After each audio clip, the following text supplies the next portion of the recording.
خبر شامل کرتے ہیں اٹک سے۔ ڈسٹرکٹ بیورو چیف محمد الطاف طاہر کی رپورٹ کے مطابق ضلع اٹک کی نامور تعلیمی سیاسی و سماجی شخصیت سابق ڈسٹرکٹ ایجوکیشن آفیسر راجہ مختار احمد سگھروی کی بطور مصنف نئی کتاب اسفار مقدسہ منصۂ شہود پر آ گئی ہے۔ اس خوبصورت کتاب کو ذوق پبلیکیشن اٹک نے شائع کیا ہے۔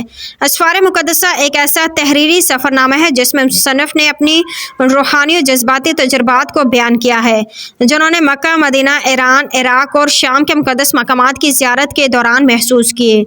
یہ کتاب صرف ایک سفر نامہ نہیں بلکہ ایک ایسی روحانی دستاویز ہے جس میں انہوں نے اپنی ذات کی تبدیلی، ایمان میں اضافہ اور اللہ کے قریب تر ہونے کے تجربات اور اپنے ساتھ بیتے جان لیوا حادثے کو نہایت دلسوزی سے بیان کیا ہے، جس کے دوران انہیں نہ صرف اپنی رفیقہ حیات کو کھونا پڑا بلکہ خود بھی شدید زخمی ہوئے۔